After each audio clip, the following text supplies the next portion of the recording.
Boa noite a todas e todos. É uma alegria redobrada estar aqui novamente hoje. Estivemos na abertura e voltamos aqui hoje para falar do tema Desigualdade e Tributação na Era da Austeridade Seletiva, tema do livro que eu estou lançando aqui no dia de hoje. Quero saudar essa mesa tão ilustre, cumprimentando o excelentíssimo senhor Procurador-Geral da Fazenda Nacional, doutor José Levi do Amaral Júnior, cumprimentando o presidente do Simprofaz, doutor José Hernani Brito, a quem agradeço o convite de estar aqui, juntamente com o doutor Aquiles também, a quem também agradeço, saudando o Toninho, Antônio Augusto de Queiroz, diretor do DIAP, que sempre nos brinda aqui com as suas análises políticas muito relevantes, e ao meu amigo e companheiro de jornadas duras e relevantes, o ministro José Eduardo Cardoso, a quem tenho a alegria de rever aqui no dia de hoje. Bom, nós estamos hoje reunidos aqui para discutir PGFN e democracia. E esse tema foi explorado sob as suas mais diversas perspectivas, mas eu vou falar um pouquinho da perspectiva da tributação sob viés democrático, do qual a PGFN não pode deixar de ser fiadora. É importante termos uma carreira estruturada, como a dos procuradores da Fazenda Nacional, para que o sistema tributário se torne efetivo, para que os devedores adimplam as obrigações tributárias. No entanto, é preciso ir além. É preciso que a gente esteja atento a que o nosso sistema tributário é um dos mais iníquos do planeta. Já falei isso aqui, acho que no ano retrasado, nesse encontro anual que nós temos, graças à generosidade do Dr. Aquiles, mas hoje eu queria dar uma perspectiva diferente a esse tema. Na verdade, nós estamos caminhando a passos largos, não só o Brasil, que está na periferia desse movimento, mas o mundo inteiro, para uma grande encruzilhada. Encruzilhada gerada pelos efeitos da desigualdade. Eu quero lembrar que, nos dias atuais, a renda está mais concentrada do que no final do século XIX, como bem observou Thomas Piketty no livro O Capital no século XXI. Hoje, 0,1% da população mundial detém 20% da riqueza. 1% mais rico detém 50% da riqueza. Ou seja, metade da riqueza mundial está, ou melhor, exato, metade da riqueza mundial está na mão de apenas 1% da população. E os outros 50% da população têm a riqueza igual a de 8 pessoas, 8 milionários no mundo. É bom lembrar que em 2015 esse número de 8 era de 64. E em 2010 esse número de 8 era 388 pessoas, que representavam 50%, o equivalente à riqueza de 50% da população mundial. Vocês vejam como esses dados vão avançando de forma muito veloz. E é preciso lembrar que hoje nós estamos podendo perceber, nós estamos podendo vivenciar os efeitos de uma escalada que vem desde o início dos anos 80. Eu quero lembrar vocês que, quando se fala em democracia, sob a perspectiva substancial, nós estamos diante, ao longo do século XX, nesse início do século XXI, de uma experiência denominada Estado Social. O Estado Social, que teve o seu germe na Alemanha bismarquiana e na Inglaterra vitoriana no final do século XIX, encontrou seu apogeu na segunda metade do século XX, no pós-guerra. Foram os 30 anos de ouro do Estado Social, mais ou menos entre 47 e 1977, quando esse Estado Social começa a entrar em crise, muito em função da crise do petróleo de 73, que acabou levando a economia dos principais países desenvolvidos a um quadro de estagnação. E essa estagnação acabou permitindo a ascensão de governos mais conservadores que tinham uma proposta muito diferente dos seus antecessores do mesmo partido. Tivemos nos Estados Unidos Ronald Reagan ascendendo em 81 pelo Partido Republicano e Margaret Thatcher na Inglaterra, no Reino Unido, em 79 pelo Partido Conservador. Mas, desta vez, o Partido Conservador e o Partido Republicano não eram os mesmos dos anos 50, 60 e 70, que praticamente acabaram por anuir as políticas do New Deal nos Estados Unidos e do Welfare State na Europa. Eram propostas que tendiam a abolir o Estado Social, com uma retórica bastante comprometida com a regressividade tributária, bastante oposta aos sindicatos e aos direitos sociais. Eu costumo dizer que o neoliberalismo no poder, ele passa por 3 fases. E ele passa por um ensaio geral. O ensaio geral foi no Chile de Pinochet, onde o neoliberalismo, no seu estado bruto, foi imposto pela força dos canhões e das baionetas. Mas era uma experiência periférica, era uma experiência em um país que não estava no eixo central da economia mundial. Com a ascensão de Reagan e Thatcher, no início dos anos 80, nós passamos a ter o neoliberalismo no centro do capitalismo. E essa foi a sua primeira fase do neoliberalismo no poder, a dos anos 80, que eu chamo de fase doutrinária. Por que fase doutrinária? Porque, embora a retórica de Reagan e Thatcher fossem bastante agressivas, não conseguiram abalar os alicerces do Estado Social, que tinha raízes profundas dentro da sociedade da maioria desses países. Nos anos 90, nós tivemos a fase democrática. E eu uso fase democrática entre aspas, porque não está se referindo à sua acepção substancial, de uma maior participação do povo, da sociedade nas decisões do país, mas de uma democracia formal, de uma democracia que prestigiava os direitos humanos, que acreditava nas eleições diretas e no parlamento como saídas para todos os países do mundo, mesmo aqueles que não tinham uma tradição democrática, como os países asiáticos, países africanos, países saindo do bloco soviético.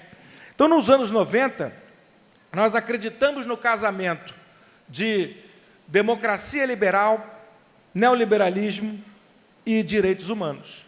Se acreditava até no fim da história. E se acreditava que aquele modelo podia ser exportado para qualquer país do mundo. E esse foi o modelo dos anos 90, onde o neoliberalismo foi mais aprofundado do que nunca, sob o viés charmoso de Tony Blair na Inglaterra, de Bill Clinton nos Estados Unidos. Não tinham aquela retórica agressiva de Reagan e Thatcher, mas conseguiram aprofundar muito mais o modelo neoliberal e estendê-lo para quase todo o canto desse mundo. Só que essa fase democrática, ela começa a ruir junto com as Torres Gêmeas no dia 11 de setembro de 2001, onde a reação do governo George W. Bush nos Estados Unidos, com um ato patriótico, começa a colocar em xeque a consagração universal dos direitos humanos e da democracia liberal. A partir da ideia de que é preciso a supressão de direitos fundamentais para se combater o terrorismo, com fortalecimento do Estado policial, aquele modelo dos anos 90 começa a entrar em colapso. Mas o seu efeito do ponto de vista das finanças públicas começa a se revelar a partir da crise das hipotecas subprime nos Estados Unidos em 2007, que teve como consequência o grande socorro aos bancos em 2008. Os Estados Unidos, o Japão e a Europa socorreram os bancos com cifras que chegam a 10 trilhões de dólares, e a conta, quem teve que pagar foi o contribuinte. Quer dizer, ao contrário do que se pode imaginar num sistema capitalista, onde se o governo entra com dinheiro, ele se torna dono do banco, o que ocorreu não foi nada disso. O que ocorreu foi que esse socorro foi feito a empréstimos, eu não digo de pai para filho, porque o prazo é muito longo, de avô para neto, o que acabou gerando bastante indignação na sociedade desses países, notadamente após a farta distribuição de bônus no final do ano para os CEOs desses bancos, que levaram ao colapso a economia mundial. Essa conta salgada a ser paga acabou implementando uma necessidade de quem é que ia pagar essa conta. Quem pagou foram os direitos sociais. Então, a fase mais aguda do neoliberalismo no poder coincide com a fase eu chamo de fase autoritária, que no campo das finanças públicas tem a faceta da austeridade seletiva. Hoje vivemos sob a égide da austeridade seletiva, que não é uma austeridade para todos, que não é apertar os cintos de todo mundo, porque tem gente que nem tem cinto e nem tem calça para apertar o cinto. De fato, essa terceira fase leva o divórcio, leva a ruptura entre a democracia liberal, os direitos humanos e o neoliberalismo. O neoliberalismo agora passa a encarar essa democracia liberal e os direitos humanos como obstáculo ao seu pleno desenvolvimento, à medida que, com a restrição aguda dos direitos sociais, não há mais condições de apostar na democracia sem as amarras de um modelo mais autoritário, que é inaugurado por Donald Trump nos Estados Unidos.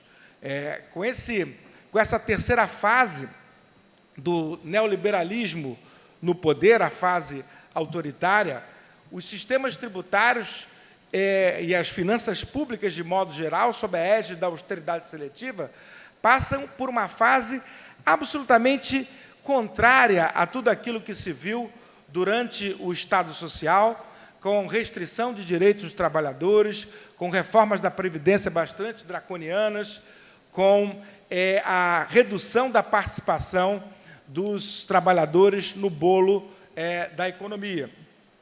Esse modelo, evidentemente, passa por reestruturações tributárias.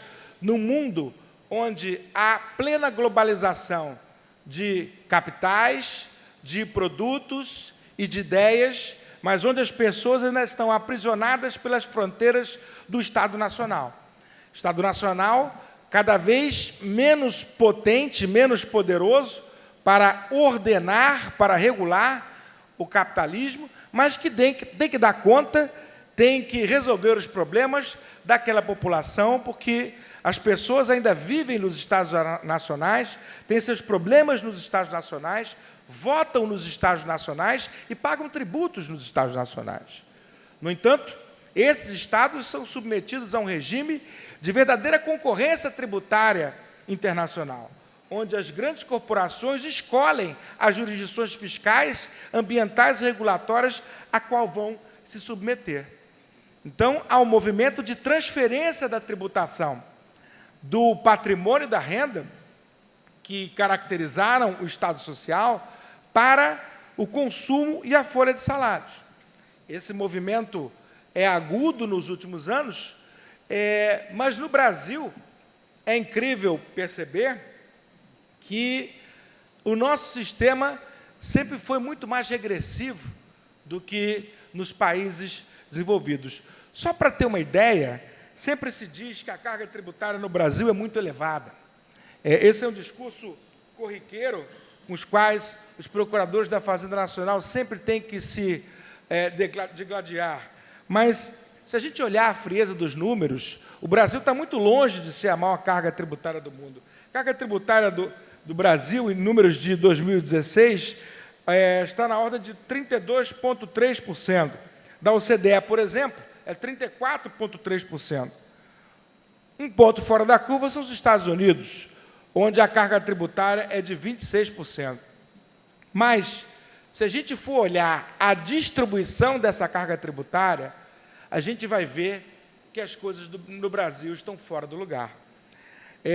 Se a gente comparar, por exemplo, a tributação da renda com consumo na OCDE, vamos ver que elas se equivalem.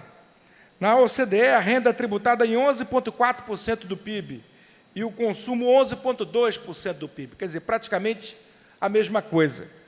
Nos Estados Unidos, há uma grande tributação da renda, se comparada ao Brasil, por exemplo, e uma baixa do consumo. Embora a carga tributária geral dos Estados Unidos seja apenas 26%, como vimos, a da renda é de 12,7%, maior que a da OCDE e muito maior que a do Brasil, que é de apenas 6,5%. A carga de consumo dos Estados Unidos é de 4,5%, e a do Brasil 15,4%. Não é à toa que os mais ricos no Brasil, os mais ricos brasileiros, ganham dinheiro no Brasil, onde são hipotributados, e vão fazer compra nos Estados Unidos, onde o consumo é hipotributado também. E a população mais pobre é obrigada a suportar a carga tributária sobre o consumo de modo integral. Então, esse modelo de tributação baseado no consumo, baseado na folha de salários, ele tem um efeito altamente regressivo. Nós sabemos que o sistema de desenvolvimento do capitalismo ele é necessariamente indutor da desigualdade. Ao longo do século XX, nesse período de ouro do Estado Social, nós tivemos experiências que levaram ao desenvolvimento econômico e à redução da desigualdade, a partir de prestações positivas do Estado Social financiadas pela tributação progressiva. E não é à toa que, com a queda do Estado Social e da tributação progressiva, a desigualdade conhece um momento de crescimento avassalador. É claro que, nesse momento, nós temos que refletir sobre o futuro do nosso país e o futuro do nosso planeta. Se a gente for manter um modelo baseado no desenvolvimento pelo consumo, a partir do padrão de consumo de um cidadão norte-americano, nós teremos que ter 8 vezes o planeta Terra. Nós temos que descobrir outros modelos de desenvolvimento que levem a uma economia sustentável e que levem ao combate às desigualdades sociais tão gritantes em nosso país. É preciso lembrar que, durante o período em que nós tivemos o corte de direitos sociais na Europa, o início desse período, 2008, 2009, a América Latina vivia um momento diferente. Vivia um momento de desenvolvimento econômico bastante pujante e de combate às desigualdades sociais. E é interessante perceber que esse movimento se deu não só nos países governados por partidos de centro-esquerda, como o Brasil, a Argentina e o Uruguai, como em países governados por partidos de centro-direita, como o México, o Peru e a Guatemala. E o que esses países todos tinham em comum? A aposta nas prestações positivas do Estado para reduzir a desigualdade. É preciso lembrar que, no período que o Brasil conseguiu alcançar o desenvolvimento e a redução da desigualdade, não foi mexido no sistema tributário brasileiro bastante perverso. Nós não tivemos, durante a década passada, reformas tributárias significativas. Tivemos a CPMF, tivemos a renovação dos fundos de estabilização, mas não alteramos a matriz tributária do nosso país. E esse é o grande desafio. Hoje se discute a reforma tributária sobre o consumo. O professor Eurico esteve aqui ontem e expôs brilhantemente a sua proposta. Mas me parece que, a despeito do brilhantismo da proposta, do cuidado com que ela foi preparada, o Brasil precisa de uma outra reforma tributária. De uma reforma tributária que possa contribuir para a redução das desigualdades sociais. A história do século XX mostra que o sistema tributário é o instrumento mais democrático e mais liberal de redução das desigualdades. Que a alternativa ao combate às desigualdades, que não a tributação, é a direta intervenção do Estado no modo de obtenção da renda. Existem, evidentemente, dois meios de combater a desigualdade, com tributação e com a intervenção direta. Por isso que o Piketty diz que o mais liberal é o modelo tributário. Só que, se a gente não faz nenhuma das duas coisas, a desigualdade tenderá a crescer, como os números estão mostrando à sociedade. Então, a gente está propondo, nessa obra que está sendo lançada hoje, uma reforma tributária diferente dessas que estão em discussão hoje no Congresso Nacional. E uma reforma tributária que não precise de grandes alterações constitucionais e que nem mexa com a questão federativa.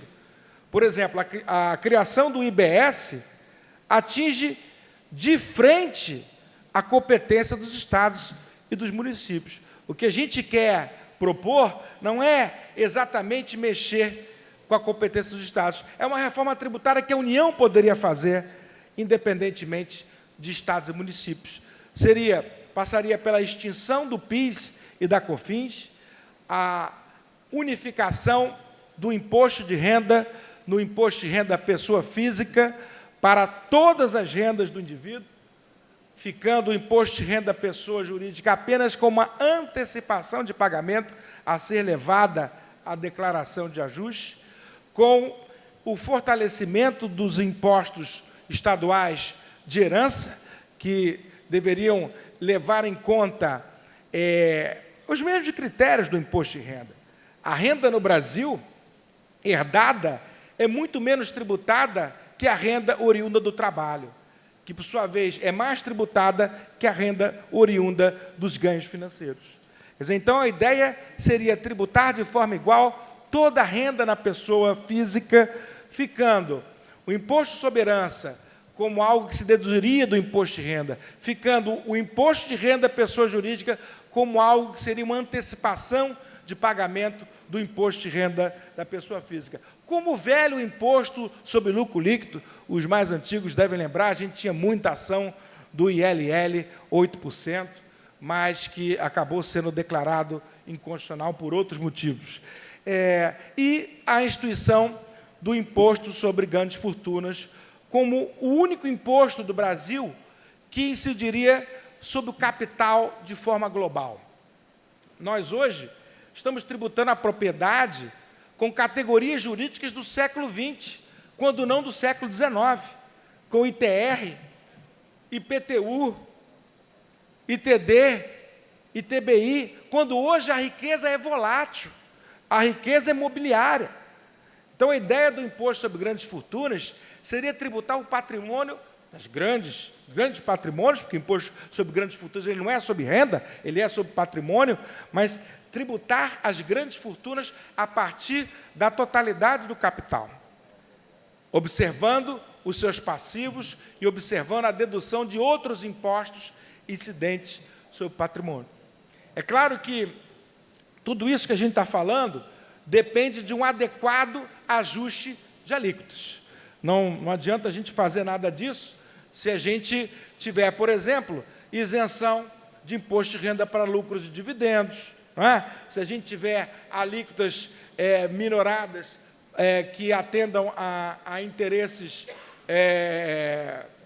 baseados nos benefícios fiscais. Os benefícios fiscais são importantes, mas não podem perder a ideia de que o desenvolvimento econômico se dá a partir da produtividade das empresas, e não de favores fiscais que acabam não atingindo a sua finalidade e aumentando o retorno do investimento do capital, que, segundo o Piketty, é um dos principais índices de alimentação da desigualdade. A gente sabe que o tempo é curto para falar de tudo isso, estou só deixando um cheirinho no ar, e é bom que quem tiver curiosidade de saber mais, pode comprar o livro e tirar a curiosidade, mas esse tema é urgente, esse tema precisa ser discutido em foros como o Simprofaz, como pessoas que conhecem o sistema tributário e têm compromisso com a justiça, com a democracia e com os direitos humanos. É esse o recado que eu venho trazer. Agradeço mais uma vez a participação.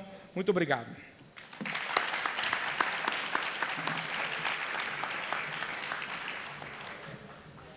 Agradecemos a exposição do diretor da Faculdade de Direito da Universidade do Estado